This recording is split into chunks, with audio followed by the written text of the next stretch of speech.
say nice things. Don't be Welcome, offensive. everybody, to Dead Talk Live. And today we have writer director Paul Andrew Williams with us. Paul, thank you for being here today. How you doing? I'm all right, mate. Yeah, I'm suddenly frightened to death about the live element of it. you I'm know, just waiting for something to go really bad. a lot of people are, and for some reason, I cannot do this show pre-recorded. I'm so critical of myself. I would never be able to get through a pre-recorded show. But when it's live, it's done. Half bananas, man. Yeah, there's no taking it back. So anyway, Paul's new movie is called Bull. It's being released to theaters April 1st, and then coming to video on demand several days later on April 5th. Now, Paul, I've seen this movie. The synopsis, sort of categorizes it as a revenge movie, but I was just blown away. I was just absolutely blown away. So let's just get started. Uh, this focuses on a crime family in the United Kingdom. Okay. Now, through movies throughout the years, the mob, crime families, organized crime has been depicted really primarily in the United States. So, how much of a problem, if it is a problem, in the United Kingdom are families like we see in the movie Bull? Crime, organized related family. Do you know what? I think it depends on what level you call the organized crime scenario, right? So these guys who live in this small place are not the sort of organized crime family with hands in pockets all over the world and dealing with the Colombians and stuff like that. It's all very close to home. So it's an organized crime, but it's a very kind of small pond. Mm-hmm. And actually, so what they do, it's a bit crap. Do you know what I mean? It's not like bringing in shipments of cocaine and fine pieces of art. They're actually, as you see in the film, dealing in dodgy meat Mm-hmm. and dealing in the sort of things that small towns use and have. Like So extortion and whatnot. yeah, I mean, the fact is look, they all deal with, you can see by the florid jackets and what they do, and looking at the houses that they live in, they all deal in like rubbish or garbage. They all deal in, and I think they've cornered the market in that, and I think they make money however they can, but I don't think it's in the ways, you know, uh, in sort of the cool Miami Vice ways. Yeah, yeah. It's You know, nothing like the Corleones like we see in The no. Godfather. No, no. Now, this story, like we said, is a revenge story, but what really grabs you from the very beginning, from the very opening scene, is the sheer brutality that you give us on the screen. Literally, it goes from 0 to 60 and then to 100 throughout the whole film with the graphic nature and the brutality. What was your driving force behind that? It's so weird because you don't, when you're making it and you're coming up with it, you don't see it as brutal as other people who are going to watch it, right? So when I hear that what you're saying, I'm like, of course, that's how it looks to other people. And depending on your tolerance for violence or tolerance for on-screen, nasty stuff, I mean, that's how either shocked, offended, and blasé you will be by it. I think that what is interesting, I don't look at it as like a shockingly violent, brutal film so much. Even though those sequences are that do have, you can fit all those words around the sequences. I think for me it's like, what's horrible about it is it's looks real. Some of it, even though it's a bit, might be classed as a bit silly, but it looks real. Oh, It looks yeah. authentic. And I think that when we see violence on screen, it's easy to digest. It's so removed from what we see in real. Hmm. It's what we imagine real violence to be. And I was saying, if you saw someone get stabbed in real life, it's horrific. Oh, yeah. we'd be turning away and we'd feel it would be not nice. Now Oh you can yeah, watch people getting stabbed and getting punched and getting all that sort of stuff on TV. It's not real, it's fake, it's all shit. But I think that, I've seen people get hit and stuff, and I've seen some get glassed, and it's horrible, right? And I it think that is. with some of these things, even though some of this stuff is fantastical, it's played real.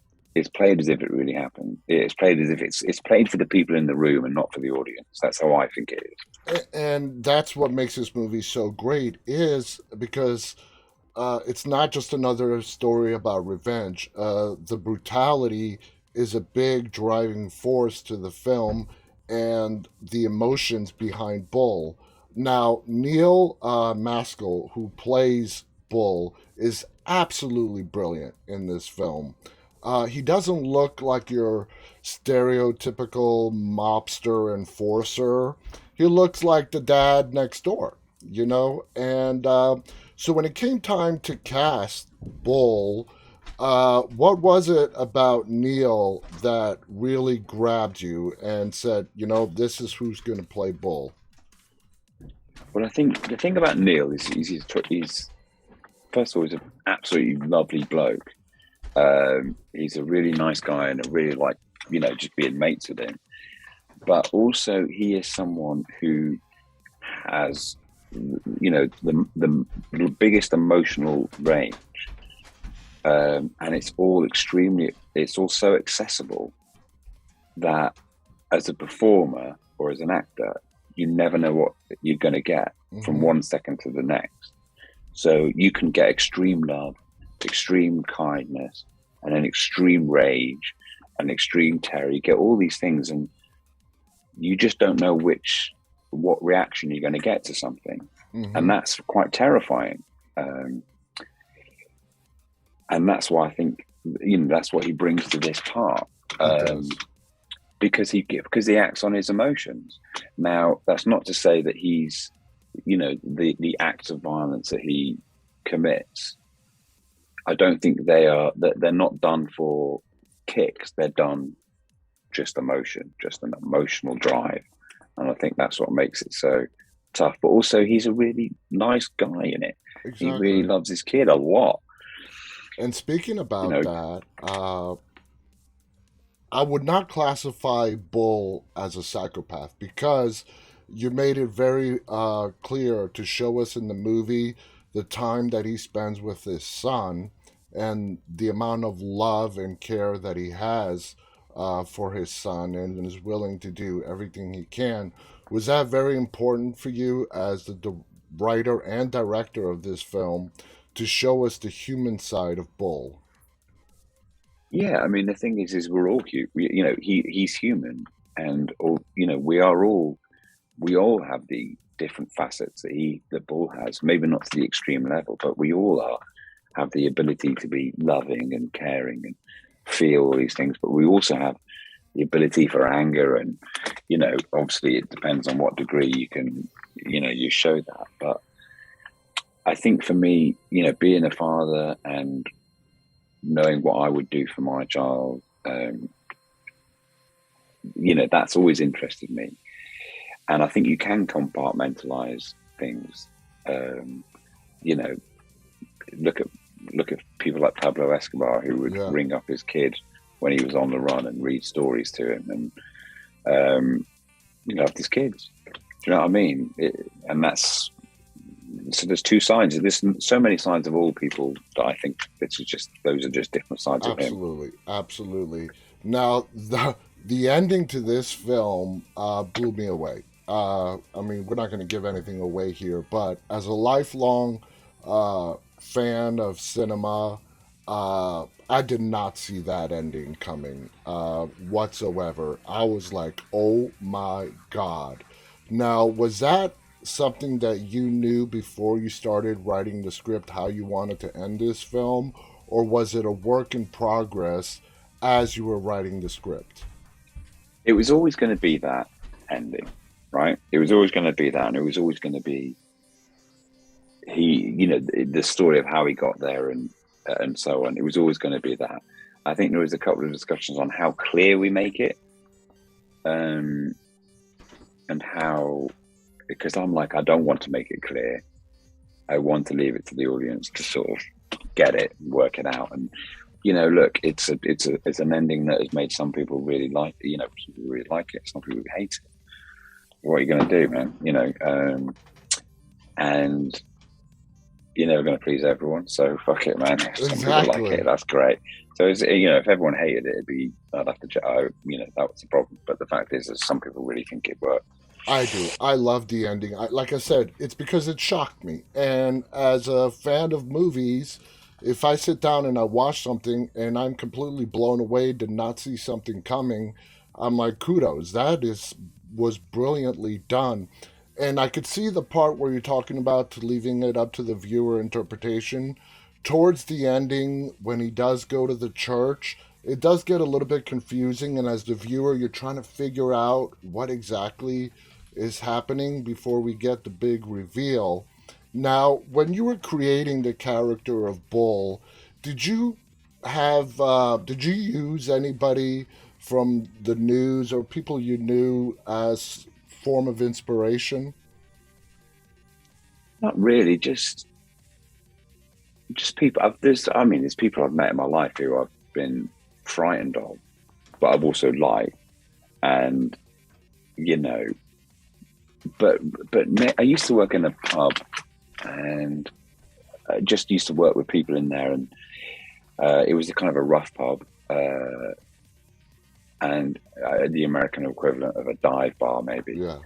Um, but everyone who worked there worked in rubbish and refuse, and I described them as none of them had wallets, right? Everyone only dealt with cash, Mm-hmm. and all they did was work, drink, plan stuff, and I just, so they were all unpredictable, and I think that was one of the things that influenced me is their lives. Now, let's talk about David Hyman, who plays sort of the head of the family, Norm. Again, brilliant actor. He did a brilliant job. If you look at him, again, he looks like somebody's granddad. There's no way that this guy can be harmful to anybody, but he is a very ruthless character. When it came time and you were directing uh, David on how you wanted Norm to be portrayed, did you two have to have a lot of conversations on just the sheer brutality that this man possesses? No, because do you know what we didn't? He came on board quite late, so I didn't really have a lot of time to spend with it. I think he got it from reading it, of what this character was, because even in the script, there's no there's no bump. There's just what he is, Mm-hmm. and you said it yourself. Then he looks like a granddad. Well, he is a granddad. That's the whole point. Is that a lot of mass murderers are dads and granddads, and they're just normal people, but they have a quality that can be absolutely terrifying. And he's also terrifying because he's terrifying because of the way people react to him. I mean, Yeah. he's doing he's doing the barbecue at the beginning. He doesn't give a fuck about any of them. Mm-hmm. He's not worried, and I think assured, being self assured in you is often very scary to other people, Yeah. you know, and that's what he is. He's incredibly assured in what he can do and what he will do. And I think that a lot of the time, people sell too much. People sell themselves too much. If you've got the shit, dude, you don't need to sell it. Mm-hmm. Why? I don't need to sell you how good I am at fucking kicking people's head in because I know I can and I'm not worried. You walk the walk That kind of, instead of talking the talk. Yeah. yeah, you do. And yeah, he walks with a bit of a limp, but yeah, no, he does do that walk. But that's the thing. He doesn't need to show he's a fucking big tough guy. If he's just tough, you Uh, know. yeah, yeah, I totally get it. Now, I found myself rooting for Bull throughout this whole movie. Was that something that you were going for? Is it something you wanted to leave up to the viewers? You know what? I'm gonna I'm gonna root for Gemma, okay, the wife, who I don't really see anybody rooting for. She was just a really yucky Yeah, she's not very character. nice. Yeah. When I Uh, think, yeah, I think that basically I do want people to root for Bull, but I'm also like, he does some fucking horrific things. But then I like the idea that you think, who is this guy? He's a fucking maniac. And lots of maniacs actually might really want to root for him from day one without thinking about it. But it's not long before you're like, okay, I want to know why he's doing it. And then you start to know why. And then you go, right, fuck it, I want him to do it. yeah. Now, you tell this movie through a series of flashbacks and then the present day. I've had this discussion with a lot of other filmmakers. That's very tricky to pull off, and if it's not done properly, it can sort of make a movie not so good. You did it very well in giving us the backstory to Bull, his relationship with the family, the deterioration of that relationship, and then going back and forth from past to present. Did that present any kind of challenges for you as a director? Not for me. It only came because some people were saying, basically, um, development people when they were watching it, first of all, were like, will the audience know that we're in a flashback yet? And I'm like, well, we've just seen that guy die. So you would assume Yeah, that people will get it. And the thing is people might not get it straight away, but they will get it, exactly. right? Because So it's when it does flip back and forth, you don't immediately know as soon as the scene changes that you're in the past. It takes a couple of seconds to a minute. Oh, we're back in the past now. And for me, I enjoyed that, you know, as opposed to, someone coming up the screen and telling you 4 months earlier or yeah, something, and saying like that. I mean, the That's, thing is you can work it out. yeah, You can work. I think you just assume that an audience is going to be able to go, huh? Oh, right, okay. Rather than I don't get it. Okay, just turn it off. one of the big indicators that I use of a movie that's made an impact on me is if in the day after and the days following I see the movie, I'm still thinking about it. And that's what happened with Bull. I was analyzing it and thinking about it and going over that ending again. I'm like, wow, this is really good. And it really shocks me. I can't emphasize that enough when I absolutely had no idea about even a hint about this ending. And I just want to let you know that's how much that ending caught me off guard. And again, kudos to you. Now, the name Bull, it instills fear, somebody you should be afraid of. It's also the title of the movie. What was the inspiration for the name Bull? Just like you just said. Well, mainly because it's like, masculine. And, it has, I think just the saying it, for me, it just feels like someone who's not going to fucking move unless, Mm-hmm. you know, they're just badass. Don't get in their way. Exactly. It's somebody you don't want to mess with. We're almost out of time. I just have one more question for you. When it came to the final showdown between Bull and Norm, uh, did you want it to have it to be more explicit than the way it worked out? Because it was a little bit subdued compared to the other parts of the movie. I mean, like I said, I'm tiptoeing around giving away any spoilers. I don't want to do that. But I mean, are you I think that, satisfied with the oh, showdown God, yeah. between Bull and Norm? Yeah, I love that because really this showdowns between him and Gemma, Yeah, you know, and when he's with her,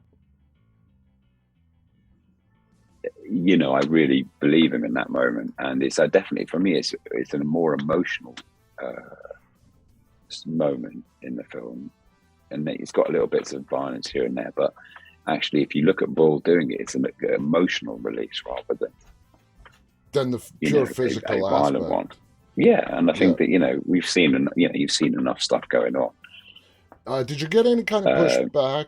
I'm sorry, I don't mean to rush. I know that we have a time no, that's all limit. right. I just No, mate, go for it. did you get any kind of pushback from people involved with the film, investors or anybody like that, that you're taking the violence a little too far?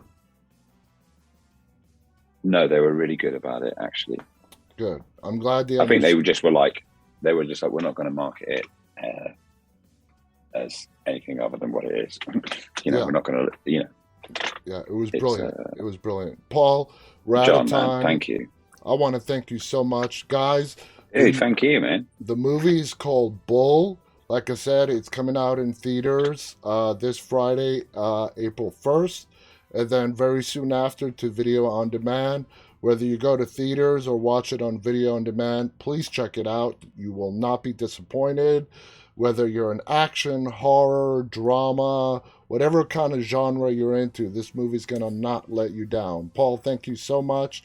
Thank you to Hey, thank you, John. Thank you. it was an honor to talk to you. Thank you to our I do. viewers who are tuning in live and those who are going to watch this later on. On behalf of Paul, Andrew Williams, and myself, Thank stay you. safe and stay walking. Bye bye, everybody. Bye.